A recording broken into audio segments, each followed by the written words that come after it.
Hello दोस्तों, स्वागत है आपको डॉक्टर विकास कुमार के यूट्यूब चैनल पे। आज के इस वीडियो में मैं आप लोगों को बताने वाला हूं पाइल्स के बारे में, जिसे हिंदी में बवासीर कहा जाता है और मेडिकल लैंग्वेज में इसे हेमोरॉइड्स कहा जाता है। तो चलिए हम सबसे पहले जानते हैं पाइल्स क्या होता है, इसके क्या कारण है और अंत में जानेंगे ट्रीटमेंट के बारे में। तो इसीलिए इस वीडियो में अंत तक बने रहिएगा ताकि आप लोगों को पूरी जानकारी मिल सके। तो चलिए सबसे पहले जानते हैं पाइल्स क्या होता है। पाइल्स जो है रेक्टम, जिसे हिंदी में गुदाद्वार कहा जाता है, रेक्टम के जो चारों साइड वेंस जो होती है, जो नर्व्स होती है, उसमें क्या होता है कि सूजन हो जाता है। सूजन हो जाने के कारण जो नर्व्स की जो दीवारें होती है, जो परत होती है, वह पतली हो जाती है। पतली होने के कारण क्या होता है कि जो स्टूल होता है, जब रेक्टम के द्वारा बाहर निकलता है तो वेंस के ऊपर प्रेशर पड़ता है। प्रेशर पड़ने के कारण दर्द होता है और जख्म हो जाता है। जख्म होने से क्या होता है कि उससे ब्लीडिंग होने लगता है और जो ब्लीडिंग है वह स्टूल के द्वारा बाहर निकलता है।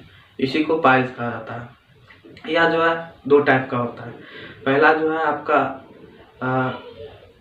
रेक्टम के अंदर होता है। रेक्टम के अंदर वह दिखता नहीं है, उसे इंटरनल पाइल्स कहा जाता है। और एक जो दूसरा है वो अंगूर के गुच्छे के समान मस्से बनकर बाहर निकल जाता है, जो कि बहुत ही अभद्र दिखता है और इसे एक्सटर्नल पाइल्स कहा जाता है। तो पाइल्स यही होता है। तो चलिए अब हम जान लेते हैं इसके कारण के बारे में, इसके क्या क्या कारण है। तो जो सबसे पहला कारण है वह क्रोनिक कॉन्स्टिपेशन है, जिसे हिंदी में कब्ज कहा जाता है। कब्ज के कारण हो जाता है। दूसरा जो है आपका कोलोन जो होता है, जिसे बड़ी आंत कहा जाता है। बड़ी आंत में ट्यूमर हो जाता है। ट्यूमर के कारण भी पाइल्स हो जाता है, बवासीर हो जाता है। तीसरा कारण के बारे में बात करें तो प्रेगनेंसी। प्रेगनेंसी में क्या होता है कि इंट्रा एब्डोमिनल प्रेशर बढ़ जाता है, जिसके कारण पाइल्स हो जाता है। चौथा कारण के बारे में बात करें तो निरंतर जमीन पर बैठकर या कुर्सी पर बैठकर कार्य करने से, काम करने से भी हो जाता है। पांचवा कारण के बारे में बात करें तो प्रोस्टेट ग्लैंड जो होता है उसके बढ़ जाने के भी कारण से पाइल्स हो जाता है। छठा कारण के बारे में बात करें तो छठा कारण जो है रेक्टम में इन्फेक्शन होने के कारण भी पाइल्स हो जाता है। आपका सातवां जो कारण है, ज़्यादा तीखा मसाला या तेल या गर्म चीज़ खाने से भी पाइल्स हो जाता है।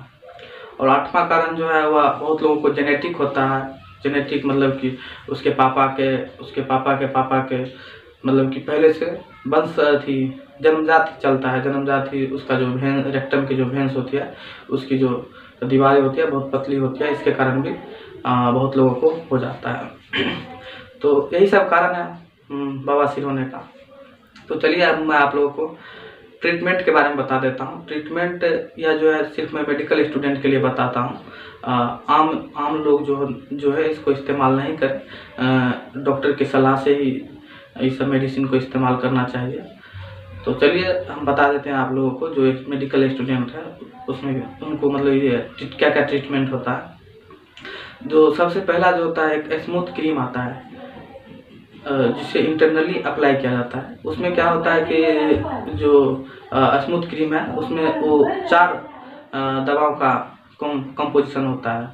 उसमें कि एक लिग्नोकाइन होता है। लिग्नोकाइन जो होता है एनेस्थेटिक होता है, जो कि तंत्रिका और मस्तिष्क की जो सिग्नल होता है उसको रोक देता है। और रोकने से क्या होता है कि दर्द को जो एहसास होता है वह नहीं होता है। और उसमें एक होता है कैल्शियम डिवोसलाइट, जो कि क्या होता है कि छोटी छोटी कोशिकाओं पे काम करता है। उससे जो ब्लीडिंग होता है, उससे जो शराब होता है उसको रोकता है और उसकी जो टूटा फूटा जो होता है उसको मरम्मत कर देता है। जिससे क्या होता है बवासीर जो होता है हीलिंग होने में, मतलब ठीक होने में मतलब उसकी जो प्रक्रिया है तेज हो जाती है। दूसरा जो मेडिसिन है वो आपका वेनसुमिन टैबलेट है। वह जो है 150 mg, 300 mg, 450 mg और 900 mg के स्ट्रेंथ में मिलता है। तो यह जो मेडिसिन है पेशेंट्स के एज और वेट के हिसाब से आप दे सकते हैं, खिला सकते हैं। तो इसका जो काम है, जो स्वेलिंग होता है, स्वेलिंग जो वेंस की जो स्वेलिंग होता है उसको कम करके जो उसकी जो रक्त प्रवाह होती है, ब्लड फ्लो जो होता है उसको ठीक करता है और जिससे कि क्या होता है कि बवासीर हीलिंग होने में उसकी प्रक्रिया जो होती है तेज हो जाती है। तीसरा मेडिसिन के बारे में बात करें तो मेगापेन कैप्सूल आता है। उसको क्या करना है, मेगापेन कैप्सूल 500 mg 500 मिलीग्राम के और 250 मिलीग्राम के स्ट्रेंथ में आता है। उसको आप सुबह शाम चला सकते हैं, या ये जो वेट के हिसाब से आप अपना कैलकुलेट करके चला सकते हैं। चौथा मेडिसिन जो है एक सिरप है क्रीमाफिन, उसे आप रात में 10 ml खाना खाने के बाद सोने टाइम में दे सकते हैं। इसका जो काम है, स्टूल जो होता है उसको सॉफ्ट बनाता है, जिसके कारण जो होता है रेक्टम पे प्रेशर नहीं पड़ता और दर्द नहीं होता, जख्म भी नहीं होता है, जिसके कारण जल्दी जो है हीलिंग, जो बवासीर होता है हीलिंग हो जाता है, मतलब ठीक हो जाता है। पांचवा मेडिसिन के बारे में बात करें तो मेट्रोनाइट्रोजोल 400 mg, जो कि एक एंटी माइक्रोबियल मेडिसिन है, तो उसको भी आप दिन में 3 बार चला सकते हैं। और उसके बाद आप छठा मेडिसिन जो है वह है एक दर्द निवारक, जो कि एंटी एनाल्जेसिक मेडिसिन होता है। इसमें तो दर्द होता है, तो डाइक्लोफेनेक सोडियम 75 mg आप सुबह शाम चला सकते हैं, या आप एज और वेट के हिसाब से कैलकुलेट कर लें तो बेटर रहेगा, उस हिसाब से चलाएं। सातवां मेडिसिन जो है आपका वह है एक गैस की गोली दें, क्योंकि सब मेडिसिन चलने के बाद गैस भी हो सकती है, तो आप एक खाली पेट रेविटेक DSR हो चाहे होमी DSR हो, खाली पेट दे सकते हैं। और एक आप इसमें क्या चला सकते हैं, एक आप मल्टीविटामिन इसमें चलाइए, क्योंकि ब्लीडिंग होता है तो वीकनेस हो जाती है, तो आप इसमें मल्टीविटामिन एक कैप्सूल दे सकते हैं रात में, एक कैप्सूल डेली प्रतिदिन, या आप